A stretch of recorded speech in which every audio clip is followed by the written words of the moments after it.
Em Mateus, capítulo 9, versículo 9, há um chamado de Jesus muito interessante. Uma única frase, uma pequena frase. Venha e siga-me. Na versão da Bíblia A Mensagem diz exatamente assim: venha comigo. Agora, é algo interessante pensar. Mateus o seu nome original era Levi, um homem nascido numa família que levava certamente a prerrogativa da tribo, que era responsável pela adoração, responsável pelo templo, responsável pelo louvor, responsável por carregar a arca. Foi assim que atravessaram o Jordão sob a liderança de Josué.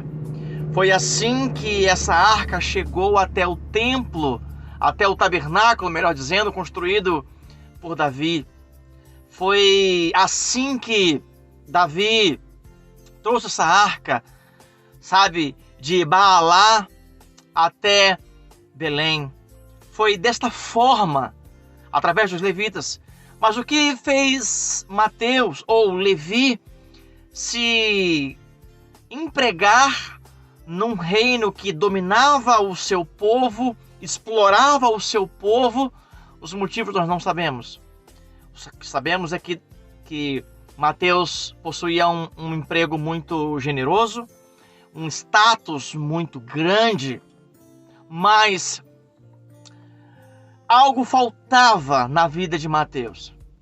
No livro Jesus, o maior pedagogo que já existiu, o livro que Deus me deu o privilégio de escrever, eu conto muito bem essa história de uma maneira muito dramática, sensível, de uma maneira carinhosa, de uma maneira bíblica e de uma maneira muito clara sobre essa atração de Jesus. Jesus, ele não faz promessas a Mateus. Jesus, ele não dá um discurso para Mateus. Jesus não vem com uma lista de critérios para Mateus. Jesus apenas diz: venha e siga-me. Mateus possuía um vazio dentro de si, com certeza.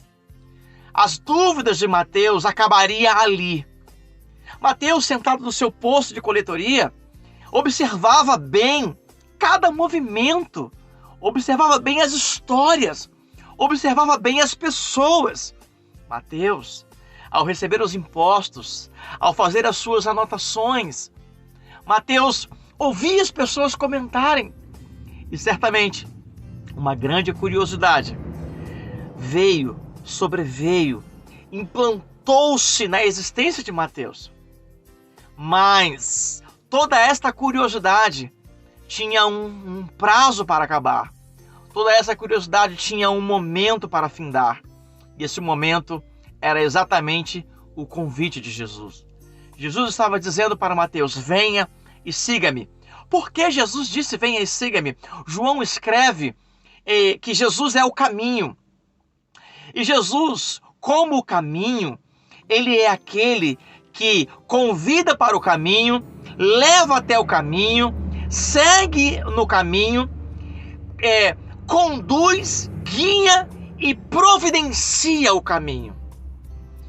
Uma certa ocasião, os cristãos no primeiro século foram chamados de os seguidores do caminho, seguidores de Cristo.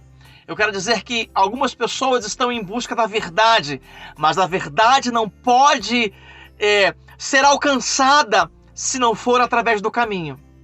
A verdade não pode ser uma realidade se não trilharmos pelo caminho. E o caminho é Cristo. Caminho é uma palavra do grego que é rhodos, de onde se deriva a palavra rodovia. Jesus é a estrada, Jesus é o caminho. Ninguém consegue, consequentemente, depois de chegar à verdade, alcançar a vida, se não for através do caminho.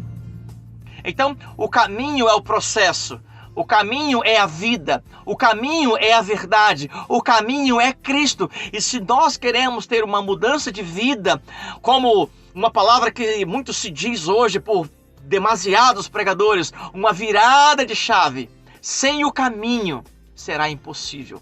Sem o caminho não há nenhuma condição. Jesus diz para Mateus: venha e siga-me. Mateus não perguntou para onde. Mateus não perguntou como. Mateus não perguntou o que ele precisava. Mateus apenas seguiu. Mateus abandonou o seu status quo. Mateus deixa tudo aquilo por algo que era realmente muito maior. Eu quero dizer para ti que o caminho, que é Cristo Jesus, está à tua espera, está ao teu alcance, está na tua direção. O caminho, que é Cristo, é uma realidade para você, como é uma realidade para mim.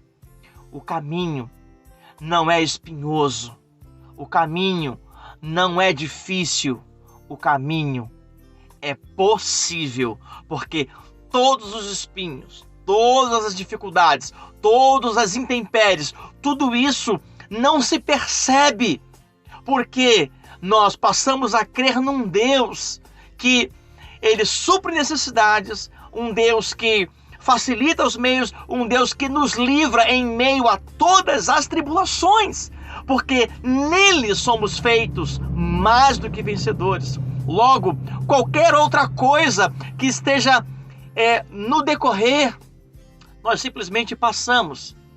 E passamos dando glória a Deus, crendo que Ele é poderoso para nos salvar, para nos fazer vencedores. Mateus escolhe o caminho. Mateus escolhe a direção. E em Provérbios disse que há caminhos que ao homem parece ser direito, mas o seu fim são caminhos de morte. Escolha o caminho que te conduz à verdade e que te leva, consequentemente, à vida. A vida eterna, preparada por Cristo, por Deus, desde a fundação dos séculos, para ter a sua criação, a sua mais bela obra, ao seu lado, eternamente. Deus te abençoe, um forte abraço e um beijo em seu coração.